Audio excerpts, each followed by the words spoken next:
Gamebreaker TV.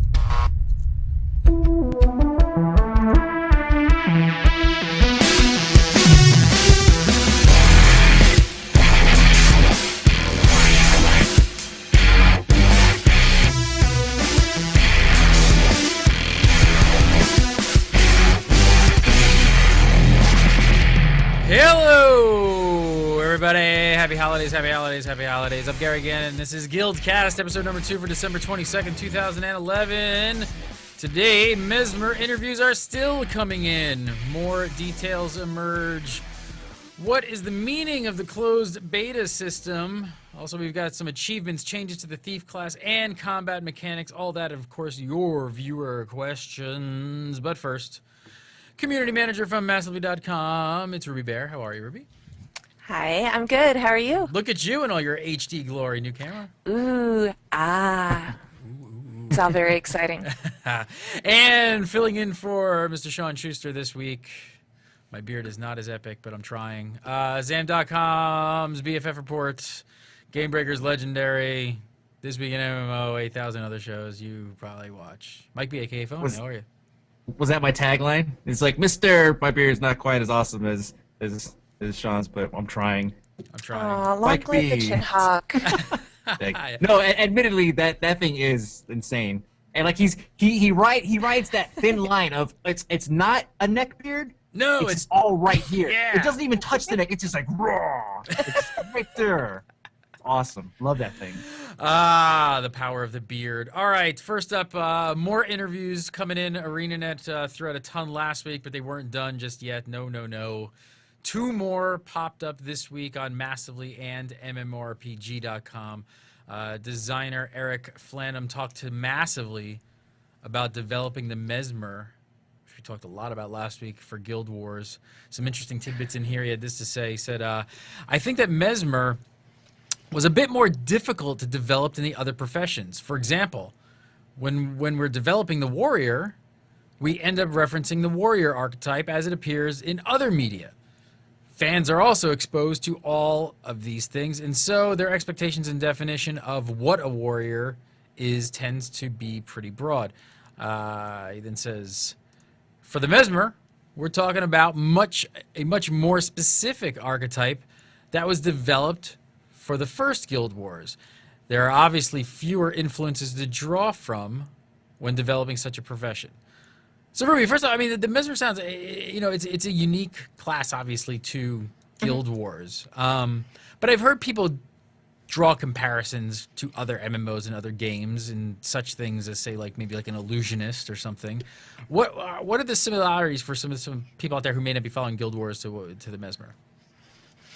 I don't know. I think there's no such thing as a new idea. So the Mesmer, I just don't think it's possible for the Mesmer to be completely and totally unique. But it is iconic to the Guild Wars IP. And there are illusionists, and I mean, there are classes that mess with your head. Even in WildStar, I don't know if either of you have played the WildStar demo, but there was a character that, relied on a lot of mental abilities to take down her opponents. Honestly, I can't put my finger on like one particular ability and say this right here is what makes the Mesmer unique. It's an overall feel as far as Guild Wars goes, and Guild Wars 2, especially since they've so much more clearly defined the Mesmer for Guild Wars 2.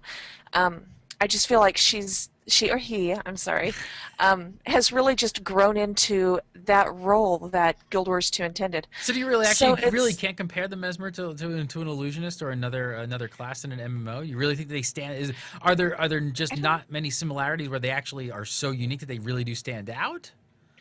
I don't feel like you can. I mean, well, especially now that we've got like the clones and phantasms, I'm not personally, I can't think off the top of my head. Is there another class in another game that does something similar to that? Yeah. Mages have something called like mirror images or something in WoW. Thank you. I was like, as soon as I say that, I know there's something similar too, where they release kind of like a shade of themselves that kind of walks forward. It's very distracting. But this looks a little bit different because these things explode. That doesn't happen in any other game. I'm gonna make copies of myself, and by the way, they're all sappers. How cool is that? It is, you know, it's funny looking at these classes that aren't specifically defined by what what people are used to. Like when he says the warrior, there's warriors everywhere. There's warriors, there's champions, there's vanguards, whatever. They come in different forms and shapes and whatever. But this is the first class that I've seen where they are pulling. I understand the illusionist thing, right? Talk about EverQuest 2, right? There's not like illusionist anywhere else. There probably is somewhere. It's okay. Support class, right? Where it's generally designed to kind of support everybody, and it does cool things that can benefit the group versus just being, you know, a PvP, a PvE hero going off and doing his own thing. But also the way that they, which I think we're going to talk about in a second, is the way that they equip weapons and how that affects how they actually play. So maybe we'll go there first, and then we'll come back to it. Well, that's the thing. We talk a lot about, you know, about how they're trying to do away with the Holy Trinity and have characters like, you know, not have to be in specific roles. But I guess if I'm trying to draw some similarities out of here, Ruby, about the Mesmer class, what type of person, personality-wise, do you think would really enjoy the Mesmer? Is it somebody who normally plays kind of like support with some CC and stuff, or? I don't think it's a matter of support versus any other particular class role. I think this is going to appeal to the person that wants to really get in there and spend some time learning the class and spend some time figuring out all of the little intricacies. Because the Mesmer, I don't think, I mean, even in Guild Wars 1, the Mesmer is not a class where you can just jump in and start slinging fireballs or, you know, wailing on something with an axe or a hammer. It is the most complicated class. Okay, and that's actually that's something that's good that I was getting at. So it's a very complicated class, which so then it's I won't say it has to be for the veteran, but it's definitely not. It's not a class that somebody may just pick up first time around and really get it. It's for more of the granular player who really wants to be sort of doing multiple things and sort of coordinating their gameplay a bit more and having to sort of maybe worry about multiple aspects of their gameplay style rather than a warrior who's usually like, I tank, I hit things with my sword, and I take damage. Right? Definitely. This is for the patient person. And actually, ArenaNet said a while back that they were releasing these classes in order of like the least complicated to the most complicated. And so make of that what you will. They released my Elementalist first.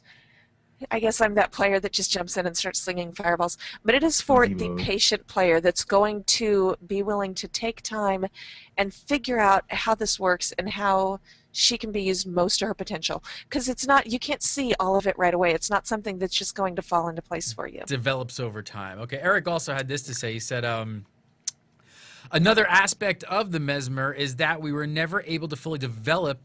We were never able to develop was the duelist aspect. If you remember, the classic Guild Wars Mesmer was often pictured with a sword, but there were very few skills that actually supported this style of play. In Guild Wars 2, we base half of the player's skill bar on which weapons he's wielding, so we had a fantastic opportunity to allow the Mesmer to support a more melee-centric style of play. So a class that's built to be a combination of magic and melee.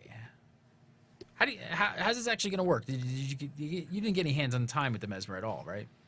No, darn it. I haven't. But, again, this is going to work very badly for the person that just jumps in and is like, oh, I'm a caster with a sword, and I'm going to get in there and I'm going to play melee, and you're going to die. And it's going to happen fast. But this class is so incredibly versatile, and I don't want to say intricate. It is so intricate that this combination of magic and melee is going to be devastating in the hands of the person that takes the time to learn it well. Now, Mike, go ahead, Mike. Because you have players, and going back to the whole, like, this is like a very complicated class, it's probably because we don't see a class like this anywhere. Without the seasoned MMO gamer can say, okay, this feels like a little bit of this and a little bit of this, so I just need to kind of watch how I play. Whereas the person who's new to the genre will just jump in there and just start doing all of one thing, you know, all of range casting or all of melee, you know, a battle mage, you know, it's like people will understand it. The more seasoned gamer will be able to understand it because they're able to pull from all these different characters that they played before and merge it into one. Now, as far as like the melee is concerned, I'm curious to see, like, going forward, how mitigation is going to work, because if they intend on this caster which for the most part, pure casters are always the ranged light cloth wearing classes, whereas the ones who are all up in your face are leather to like heavy. I'm wondering how mitigation works, not necessarily what they're going to be wearing or what type of armor, but how a mitigation system works if they intend on these guys to be 50% range and 50% in somebody's face. I'm actually very curious about that myself. I mean, if you get in there, if this is a class where you get in there in melee range and somebody takes a swing at you with an axe and you're done, it's not going to go well.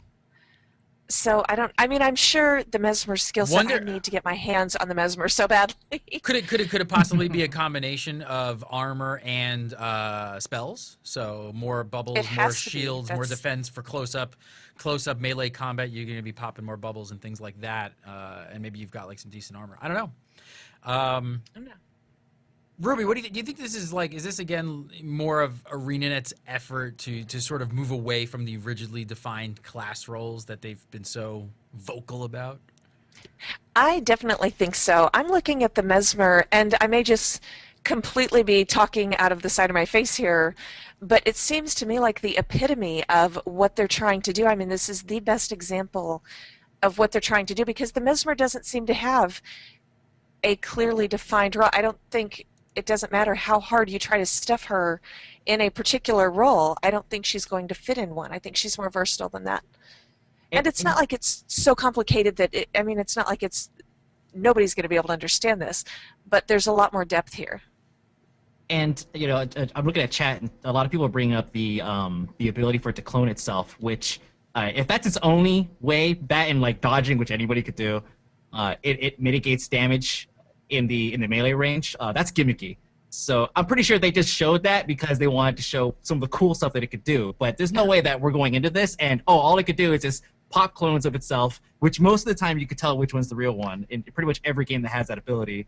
And dodging. That's gimmicky. There's got to be more to it. There's got to be some kind of utility, something like that. I agree usually, but you can tell, but I don't know. From some of these statements coming up here really soon, not so sure you can tell which one is the real one. I was just thinking the same thing. Not so sure they're going that route. So Jonathan Sharp talked to MMORPG.com also, and he talked a little bit more specifically about some gameplay details. He said this about PvP. He said, today, in a PvP match, I was able to overhear my opponents as they thought they had figured out which Mesmer was me. Little did they know I had already used a torch skill called the Prestige to go invisible for a short time. While invisible, I jumped into a portal which allowed me to head to another fight. My opponents killed the clone, and I had a huge smirk on my face. The Mesmer doesn't just control opponents in a literal sense. They also allow players to control opponents' perceptions. I don't know. From that statement, Mike, I obviously he's playing with guys in the office. He can hear them talking, right? He's overhearing them in the cubicle. They work there. They can't tell who he is. Okay. I love it. I love it so much. Mike doesn't. He's not buying it. Remember we had this conversation about the 2 deaths. Remember that? 2 deaths. And remember what you said? You said, "Oh, they couldn't have just been letting you do all that just because it was a press event or whatever."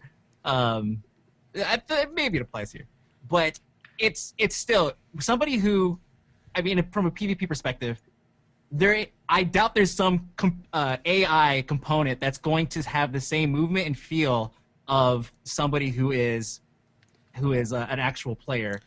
When you cast these clones, are you going to just stand there and continue to melee, or stand there and continue to cast spells? Or are you going to run? A lot of times if you're using this defensively, you're going to pop it and you're going to run. You're not going to stand there and just hope that he whack-a-mole's the wrong one, right?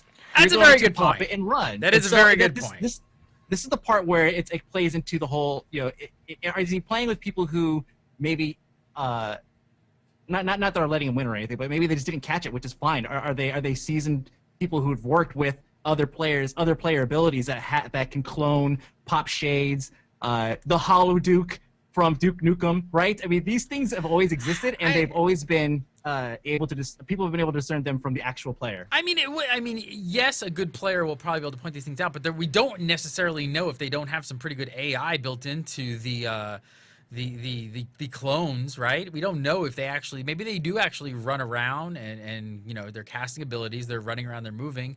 If you have 2 or 3 of them, I mean, I don't know how many of these things you can pop on the screen at the same time, but if you have multiple of these going, it's kind of chaotic and there's a lot of stuff going on. It would be pretty hard to determine. Really good players for sure, I'm sure could, but I don't think it sounds like it could possibly be hard to determine.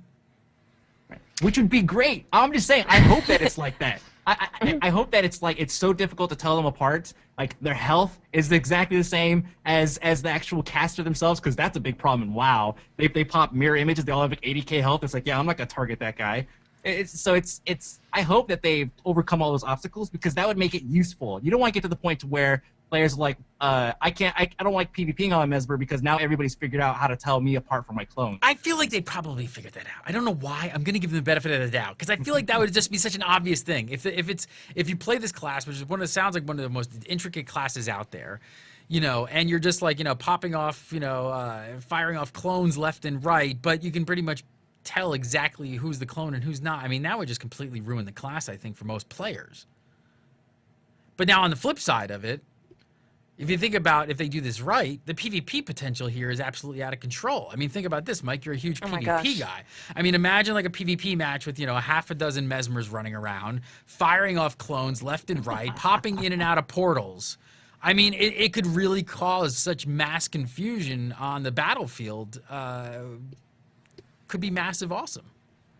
No, it definitely could be, and you know, people are saying, "Oh, the health's gonna be the same." It's like I don't think people understand the mechanic behind it. If I hit you and you're down to 50% health, and you pop mirror images and they're all at full health, that's the kind of stuff I'm talking about. It's little things that you pay attention to that will allow you to pick up and tell these things apart. I hope that they can do this and make it believable, where every time I go in there, I'm swinging at a fake, because that is awesome. And I turn around, this guy's over here. Picking up an objective or fighting other players while I'm standing here like an idiot, like beating up on a dummy. I hope it works that way, because that would be awesome. And Ruben, we don't have any more clarification on this at all, how PvP would work, right? Oh, you're muted. You're hearing a lot of the community like, oh, it's going to work this way and this and this is going to happen, but we don't know. I mean, it's pure speculation right now. I mean, I'm listening to Mike and I'm like, okay, so what if you are at half health, you bust out your self-heal, jump back up to full health, pop 2 clones, and all 3 of you run off in different directions? Then what? I mean, that's the kind of thing I want to see happen. Mm-hmm. And I honestly think ArenaNet can do it. I think they can pull it off. And 2, there's the difference. I mean, we're saying clones. The clones are they're not as intricate and they're not as healthy and they're not as complicated as the phantasms. The phantasms are like the really good ones. Those are the ones that have their own skills, and they've got. Actually, explain it, because for some of those out there, like I said this last week, we're going to go over a lot of things. A lot of the Guild Wars 2 community already knows this stuff, but I think we have a lot of new people watching the show. We definitely have a lot of new people watching the show. Thank you for last week. And they're just new to Guild Wars, and they maybe haven't played Guild Wars 1, and they don't understand this. How are the phantasms actually different? Give me a little like a background. What is the big difference here? Well, the clones, and I'm picturing, again, and this applies to me, I just said the community doesn't know, it's speculation. The clones I'm picturing like the Guild Wars 1 Ebon Vanguard Assassin, which is just this mindless thing you throw out there and it runs at the target and it just starts wailing away until it's dead. It's not as strong. The phantasms have their own skills. I mean, they've got more going on. I feel like they're going to have better AI. And the phantasms, I think, are what's going to confuse people. I hope. Fingers crossed. So the clones are going to be more like pets. Phantasms hopefully will have a bit more AI built in them, where you can maybe like define roles and things like that and sort of say, hey, you know, you're DPS or something and it has different abilities to fire off and do things like that. Maybe you have a bit more control over. But the clones are a bit more like, this is my cat, run in and go after them. But it's a clone. That's kind of maybe a little bit better than that. I'm picturing the clones being the things that I fire off with the intent of using shatter illusions to blow them up and create a secondary effect. All right, well, next up here, you talked a little bit more about phantasms, and he said, all of the phantasms have a specific role. While clones will mimic the mesmer, phantasms always perform their specific skills. For instance, when Backfire is summoned, this phantasm will only attack an opponent if it uses a skill. Tell me a little about Backfire. Backfire is from Guild Wars 1, right? Backfires from Guild Wars 1, and it's basically it's a hex that you apply to your opponent, and when they try to attack you, it hurts. It backfires, is what it does. But this is so much cooler to me because if you've got a hex on you in Guild Wars 1, you just bust out a hex removal and bam, you're done. Backfire's gone. This isn't, you can't use a hex removal. I mean, this isn't just condition, application, and removal. This is so much more. It's sort of another example of how they're sort of taking the Mesmer class and changing it from Guild Wars 2 to kind of undefine those roles almost. Yeah, definitely. What do you think about this, Mike? What do you think about these changes? I mean, some of these changes are quite different from other standard MMO that we've been used to. Yeah, I mean, when he goes on to say all the phantasms have a specific role, it's like, whoa, you're assigning specific like a task list essentially and guidelines to these phantasms, which I think that alone is cool. It's like having a pet in any other game. You have a pet, and it's like that pet usually fulfills some kind of role. It's like a tanking pet or a DPS pet, which I know the Holy Trinity doesn't exist, but it does have things that it does. And so I think it's kind of cool that you have these phantasms that have a specific role that do something. And so the condition apply, all that stuff is still kind of fuzzy for me. But reading into it, it does look like they're applying some sort of AI here that kind of makes sense. So, A lot of it's fuzzy. A lot of it's fuzzy for everybody. A lot of speculation, though, going on, that's for sure. So, all right, next up, we have a new entry on the ArenaNet blog. You guys should always check this for some new info. The devs didn't spend the week off before Christmas slacking off, it seems. They got more stuff to talk about. So this week we got the achievement system, changes to the thief class, tweaks to combat mechanics, etc., etc. Let's start really quick with the achievement system. Ruby, tell me a little bit about the achievement system. I am glad to. I am super excited about this. Achievements, there are 3 different kinds. You have long-term achievements, monthly achievements, and daily achievements. And the daily achievements to me just sound like the standard dailies that you see. I mean, everybody knows what that is. Monthly achievements, they define as medium-term goals that encourage a variety of play and reward you with gold and XP. And the dailies reward you with gold and XP as well. The long-term achievements are long-term goals with purely cosmetic rewards. All of these, you can complete the achievement tracks and earn titles. And Guild Wars players, we love our titles. So basically it encompasses everything.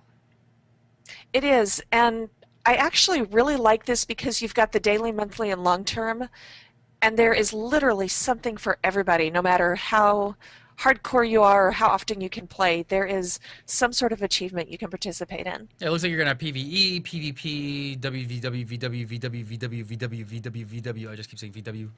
I want to hit you because you're stuck. Like I'm stuck in my VW, VW, VW.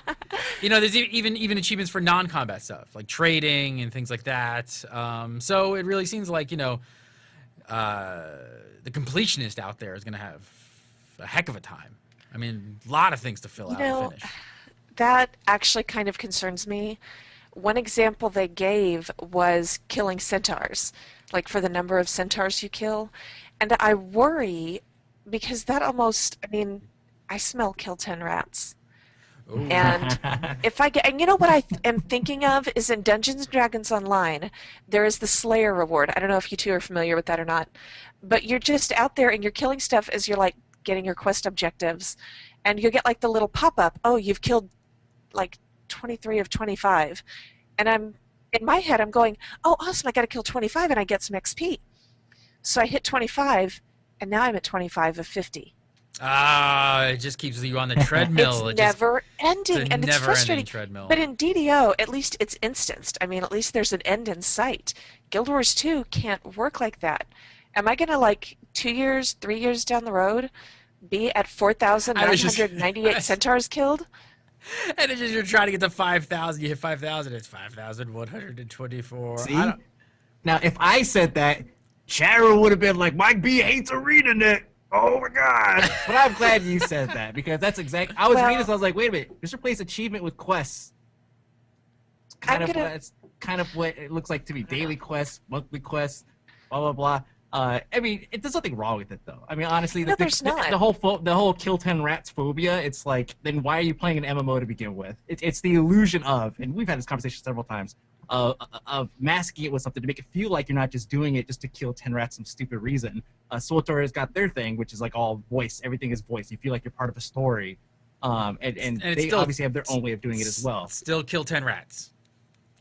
They're still kill 10 but rats. It's like, so what? They've masked it. And the thing with these is, I guess for the players out there who this kind of annoys, is that you got to realize which ones are the kill 10 rats quests and just kind of avoid them. I mean, I do this in like open world console games, right? Like if you put me in like Fallout, a lot of players would be like, I can't believe you're going to say this, but I have to ignore the side quests. I just have to play the main quest and just do it. If not, I just will never finish. So it's like, I don't know. You got to realize which one of the kill 10 rats and maybe just like stay away from them, or you're a completionist. But then you wonder if there's even a completion. See, that's my thing, and I'm a completionist. I'll be the one like weeping in front of my monitor at 10,000 centaurs, going, "When does it end?" What do you think about That'll be me crying. What do you think about the titles here? Do you think like the achievements are going to unlock titles for players? Do you think we'll be able to add these? I mean, we've heard about the Hall of Monuments in Guild Wars 2. Actually, tell me about that a little bit. A lot of people don't really maybe know what that is. So recap the Hall of Monuments. Okay, well, the Hall of Monuments is currently in Guild Wars 1, and you earn your titles, and again, we love titles. I love titles. And what you're doing getting these titles and these points in your Hall of Monuments in Guild Wars 1, this is going to carry over into Guild Wars 2 for some really cool, all of these cool cosmetic things. The Hall of Monuments, as it stands now, a version of that is actually going to be in Guild Wars 2. And your character can go into the Hall of Monuments, talk to the NPC. I believe it's going to be in your home instance. And you can talk to the NPC and get all these rewards that you earned in Guild Wars 1, and these will be things for your Guild Wars 2 character. So that's kind of the foundation of it. And now that we know we're going to have titles, I don't know if, I mean, can you keep updating? We know that after Guild Wars 2 launches, you can still update your Hall of Monuments in Guild Wars 1. If you see somebody running around with this cool item and you want that, you can actually go back to Guild Wars 1, score some titles, and get it in Guild Wars 2. But do you think a lot of people are going to now that we have titles in Guild Wars 2, can we keep earning in the Hall of Monuments? Who knows? Is it more kill 10? Go ahead. Is this kind of like that system where, like Team Fortress 2, where you have a specific hat because you bought another game or something, and so the incentive there is to buy the other game so you could get items inside of Team Fortress 2. Is that kind of like this? I understand they're not items that you could use. I understand they're titles and it's something in this hall, whatever. But is that mechanic of something you've earned in Guild Wars 1 is going to carry over to Guild Wars 2? Yep. There are all sorts of neat things. So that is, I say this, that's awesome, and that is catering to the people that play Guild Wars 1. That's not telling anybody that's playing Guild Wars 2 to go out and buy Guild Wars 1, because that's an MMO. It's different than like going in, like having Half-Life 2 or something and going in there and like shooting something. Oh yeah, you get a hat in Team Fortress 2. Because that's an MMO where you'd have to actually dedicate tons of time to it if you wanted to go back and retroactively get like some title or something, whatever it is you earn that carries over. So that, good on ArenaNet for basically putting in something that does not cater to people just walking in on the genre. That caters to people that have been with them for actually rewarding the players who have been there with them already. It's a loyalty reward, and I am absolutely all for it. I hope I'm not just saying that because I've earned the rewards. But you are, and Good you are, and it's making you a long-term fan of the brand, right? It's getting you behind the ArenaNet for the long term, which, you know, in years down the road, you're going to look at them like people did with Blizzard, right? People looked at Blizzard, but you became a Blizzard fan, not just a Warcraft fan, and I think that's what that does. It really kind of reinforces and rewards the players who've been there. Sticking with achievements for one more quick second. Any ideas? Any speculations of what achievement points could be used for, Ruby? I want to know so badly. I mean, I'm speculating cosmetic. I almost hope it's purely cosmetic just because I don't want to listen to the screams of people saying it's unfair. But, I mean, some cool clothing, some cool weapon skins, definitely titles. Titles. That's I'm gonna name Titles. I know I've said titles like 85 times in 10 minutes. She likes the titles. I always like strike a chord with titles. It's funny. I don't care about titles in have games. lots. It's so weird. I love my titles. I don't know why. So I don't know. I'm hoping for some really cool cosmetic rewards and gold. Lots of gold. Would they go down the gear route with it? Maybe not. I don't Like know. cosmetic stuff? Well, no, beyond cosmetic. Or like gameplay stuff. Gameplay stuff. Oh. Yeah. I'm trying to think, like, would they go down that know. route? I don't know. I mean, cosmetic I stuff don't know if seems they to be would or obvious. not. Don't you feel like people would scream bloody murder? Yeah, but it's the internet. People Okay. scream anyway. It's more the for- internet, yeah. But sure, yeah, I could see them screaming crazy. All Yeah, right. that kind of goes too far. Like going into creating stat-based equipment or gear is Exactly. kind of going too far. I mean, kudos to them for doing one thing. Don't go too far and do something else because that's obviously too much work. It's like to balance all that gear off everything else for the minority who did this. That's a 'Cause lot. I expect the Guild Wars 1 player base to be the minority in Guild Wars 2. In other words, if you do the math there, I'm trying to say that. there should be a lot Right. more people. Yes. Yes. Yay. Yeah, I But, get you know, go ahead. and that's pure speculation. They may Sure. not give us anything but titles and gold and XP. And I mean, that's tons right there. But if there are more they're rewards, it's great. Sparkle ponies, mounts, gear, mounts. Everybody loves mounts. If you Wouldn't it can be hilarious if they gave you a sparkle pony? Would be. I think that would be Maybe- awesome in yeah, Guild Wars 2. Maybe a monocle. I'd spend $100 on a monocle.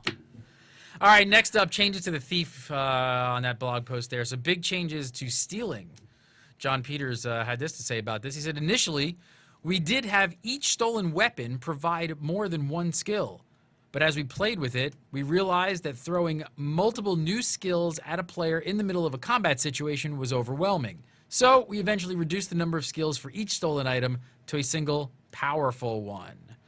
Sounds like they were getting into too much of a good thing here. I mean, this skill sets related to your weapon are cool, but not if you're, if they're continually switching back and forth in the middle of a battle because you're using a thief's, central abilities. I mean, part of me goes like, this sounds awesome, because especially for the player who understands, is more of say a veteran player. Couldn't that be cool? Like getting these multiple skills? Well, it could, but It could be the very way confusing. I mean, the way it works, if you've stolen something, then you're stuck with that skill set until. What if you want to steal some feathers? I don't know. That's like the common thief example. What if you want to steal some feathers from a moa, and what you would do with that is blind the moa by throwing the feathers in his eyes.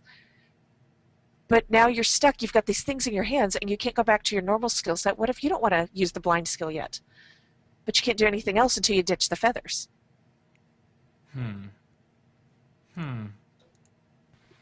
It's confusing. But obviously why they nixed it. Is it really? I mean, a little bit. I mean, either way, Mike looks bewildered. Well, I mean, if you could stealing a weapon that provides you with a specific skill, when you approach a group of people who all have different weapons or whatever, it makes you a bit more cognizant of what your next step is going to be. Okay, am I going to take this because I know what that particular weapon does, or this one, or whatever, knowing that you're going to be stuck with it, or however the mechanic specifically works. I think that them simplifying it, it's okay, that kind of makes sense. If somebody had all of their abilities replaced by stuff that they don't understand, that might be kind of confusing. But I mean, for the power player or something, you could see some pretty amazing stuff, stealing stuff and using those abilities, and because you specifically wanted that specific weapon's ability, you can do some pretty cool stuff with that. Well, he talks about now. Either way, it's cool. So moving on, he says now, stealing always pockets the item, allowing you to use your regular skills until you decide to press F1 to pull the stolen item out, use it, and return to your regular skills. So, I mean, I guess this seems to make more sense for what a thief can actually do, right? It does, and to me, it just makes sense. I mean, you steal the thing. There's no good logical reason you should be forced to use it right away. I mean, there's no reason you can't just stick it in your pocket and save that extra little push for when you need it. So finally, wrapping up, he talks in the blog about combat timing and fine-tuning. He talked about the skill combinations featured in Guild Wars 2. and the way a player's skills like naturally flowed from one to the next to kind of creating these more, I guess how he describes it, powerful skill chains. But there's just one major hitch. He says the problem was that the animations for these skills had follow through. That was preventing players from using another skill until the animations were finished. You could stun or chase someone, but it was hard to capitalize on it. So basically they're telling us they're fine-tuning the skill animations to keep them from actually hindering the gameplay here. So they don't want to slow down the combat and keep it kind of going. Ruby, when you got to play, because you got to play, I forget, at PAX or something like that, did you notice a problem with that at all? You know, I may have here and there. I was honestly too busy being clumsy with like every class I played to notice too much. But I mean, I know what they're saying as far as like aftercast. There's like that aftercast waiting period, or there's this, you know, huge long animation and something else has hit you like 5 times while you're finishing swinging your hammer over your head. So I'm excited to see that they're fixing that. Fine-tuning. He also said this was really interesting. He says, I like to say that Guild Wars 2 controls like an MMO and has abilities like a MOBA. Tools that you can use in diverse ways to adapt to changing situations. But its physical interactions are like an FPS, dodging projectiles, attacking from out of range, etc. We're really happy with the way we were able to blend these 3 styles of play. Mike. That is a huge... Mike's like having a seizure over here. Well, that's a really bold claim. I mean, think he's coming out and, you know, it works like an MMO, a MOBA, and an FPS. I mean, it sounds like, from a combat perspective, that could be amazing. Or it sounds like they don't have direction. Yeah. Oh. Just kidding. You know, it's funny. Going back to the animation thing real quick, that is such a huge deal that's so hard to express to people, and how important it is. It just makes all the difference in the world. Nothing sucks more than having to stand still to cast something, and then even though you've already let something go, while your hands are coming back down to your side, you have to wait for that to finish before you can move. That is very frustrating, and that actually happens in a lot of games. So that's great. I'm glad they're paying attention to it on that level, because that's a huge gameplay flaw. Now, as far as the ultimate perfect combat setup, that's great. I love to actually feel it, especially seeing how they're paying attention to the animations and how they lock you out. In some games they lock you out. It sounds to me like they're focusing on flow. So movement, obviously dodge and all that stuff can come into play. It's very interesting. It's obviously, it sounds like it's very cool. I want to touch it. Kind of want to touch it. Ruby, from your hands-on time, do you feel like that's accurate? Is that an accurate statement of how they're describing how the game works in combat? It really is. I mean, angels didn't, like, the heavens didn't open and angels didn't sing, but it was, and I've said this, I think, on Gamebreaker TV before, it was very cool how much you had to keep on what was going on around you and adapt to that. And the fact that you can pick stuff up, I mean, I picked up a rock and got a couple of cool new skills where I could chuck that rock at somebody. And I mean, the amount to which you interact with the environment and the amount to which you have to adapt to the flow of battle is more than anything I've played before. Do you guys think that... So I think they're definitely on the right path. What do you guys think? Do you think that with some of the information that we're getting out at this point, with like in this blog post, it sounds almost like the development process, dare I say, is obviously really far along, that they're fine-tuning to this point. Think we're really getting close? I mean, this sounds like stuff you do closer towards the end. Oh, I hope so. Yeah, no, it makes sense. Also, the thing is, so when they do like their playtesting and they see that animations are locking people out of movement, so that actually is hindering a certain class's ability to perform in certain situations. Now that we fixed this, right, which you think it sounds like it's something they'd fix like towards the end of the development cycle. Now this class, because it has all this newfound movement ability, is becoming a bit imbalanced. So this is, you know, we see them moving into the closed beta and all that stuff. This is where that's going to become fixed. But as far as like the alpha and the pre-everything phase, Yeah, this sounds pretty far along. If they're like, let me tighten up this animation a little bit, then we're good. That sounds pretty far along to me. It sounds pretty far along. Speculation. All right, finally this week, let's talk about beta talk. We talked about it last week, and they announced that they were going to open the closed beta on Friday. Everyone on the internet was buzzing about it across the forums and that kind of stuff. So now that the weekend is come and gone, people are actually starting to talk about on the forums and speculate what a closed beta actually means for Guild Wars 2. Like, what is it? What does it mean? Ruby, you actually you talked about this on your Massively column. What do you think? What is this beta?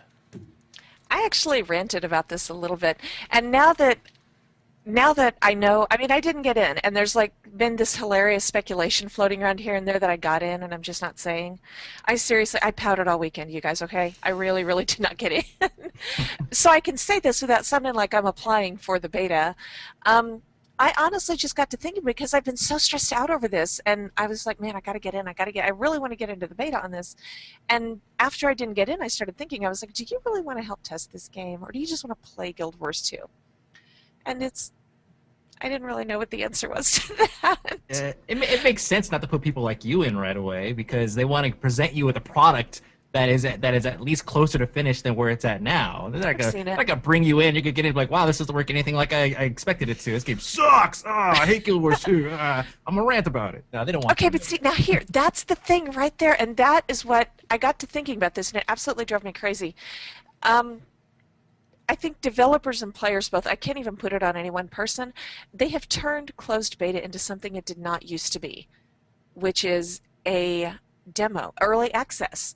People treat closed beta like early access now, and it's as much on the devs as it is the players, because they're like, hey, here's 100,000 beta keys, come on in and play our game.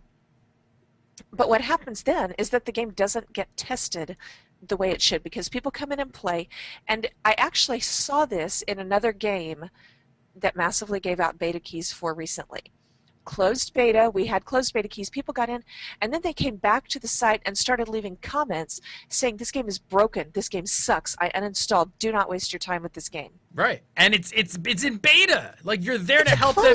Beta. You're there to help them fix this. But that's the problem with these things, is that, once you open it up like that, like Mike just said, they have to be really, safe and kind of keep keep it inside of a box for a while and not really let all these people in that are going to go out on the internet and just say this game sucks, when basically what they're doing is they're trying to find problems to fix them. It's exactly, not fair. and that's why now we're so confused by them. I mean, people were just baffled when ArenaNet said, this is closed beta, we will be, don't call us, we'll call you, is what they said. And after I thought this over the weekend, that's what a closed beta is supposed to be. But I think we have forgotten that as gamers as a whole, and what they've done is just gone back to the core meaning of closed beta, what it was ages ago. I was going to say, I don't think that they should leave that responsibility on gamers, though. You just give me a key. I'm a gamer. I'm not a tester. I'm not a professional beta tester. You're giving me a key. I'm playing a game. That's all I'm doing, and that's it. I'm just going to tell my friends this game sucks or this game's amazing. That's it. So, yeah, I mean, it's this balance where the devs want to get the word out and get positive feedback and start getting people on the forums and stuff chatting and early on going like, oh, my God, this game's going to be great. This game's going to be great. This game's going to be great. But then they have the flip side where if they do it too early and they have too many problems, they get people going, this game sucks, this game sucks, they suck. So it's like they're building the hype machine. Yeah. But...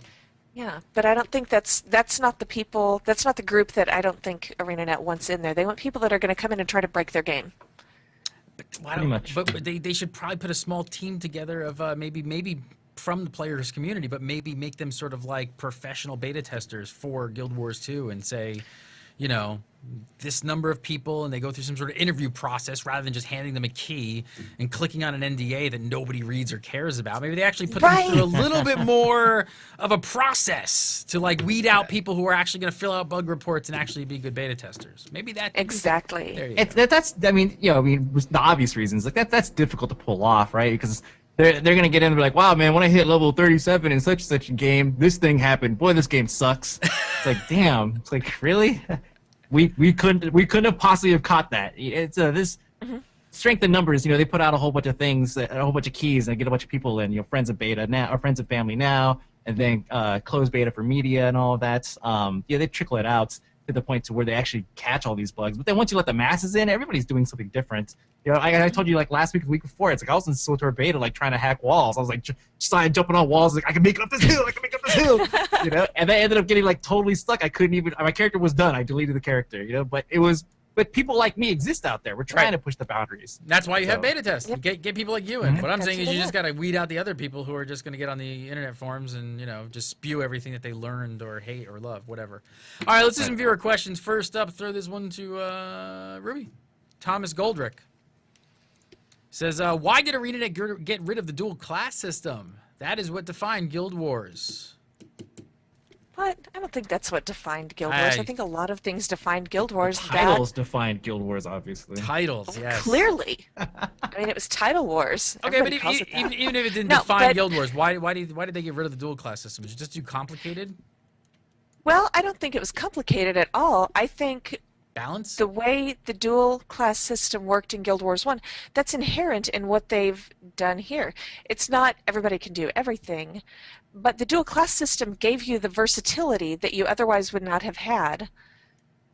And you've got that versatility in a bigger and better way in Guild Wars 2. The dual class system just isn't needed in Guild Wars 2 the way it's done. I wonder if it's a big balancing issue though as well. I would think that like the way that they did it from 1 to 2 sounds like it might be a balancing nightmare to have the dual class system. Well, balancing in Guild Wars 1, we could do a whole show about that. But we won't. No. So that's why. Mike, I'd ask you to answer on that question, but you probably have no idea what the dual class system is, so I will move on. Next question. Thanks for just assuming. God. Alexandre. Is that like Alexander? I don't know. I like saying it. That's how it's spelled. There you go. It says, how do you think the Mesmer will play with other professions? What do you think he really means here? I'm not even sure I understand the question. Like how they work in a group?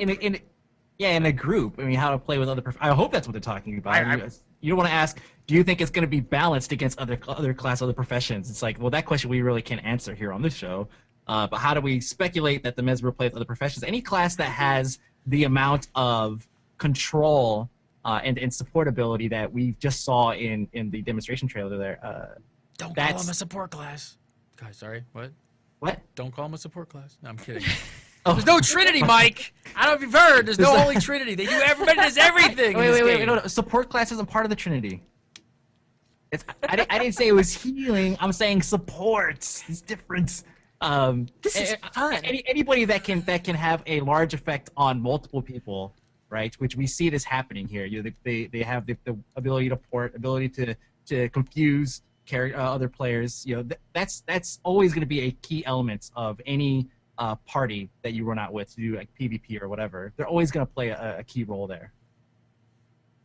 What do you think, Rudy? I think, well, I worry that we're going to see that contingent of people that are playing with other players who haven't quite learned to make the most of the Mesmer. And I worry that we're going to have that contingent of people that say, I don't want to play with Mesmers. Mesmers suck. They don't do any good. But as a rule, I think it's going to be as effective. I don't know, maybe he's thinking of cross-profession combos. And as far as that goes, I think it's going to be just as effective. I think it's going to be just as useful. But you think people are going to be so bad at playing it that it's going to give them a bad name? No. And it's not even that complicated. It's just that it's a class. I don't think it's like this unplayably complicated class, but I think it's not like the Elementalist where you're just going to go in there and, okay, I've got fireballs. I throw fireballs, and that's my job. I think you have to think a little harder with the Mesmer. But I think it's going to be extremely effective in group play. All right, last question this week from Andrea. Andrea, looks like her name. Angelic. My favorite. I actually think that's Angelic Andrea. She's in my Guild Wars guild. Oh, really?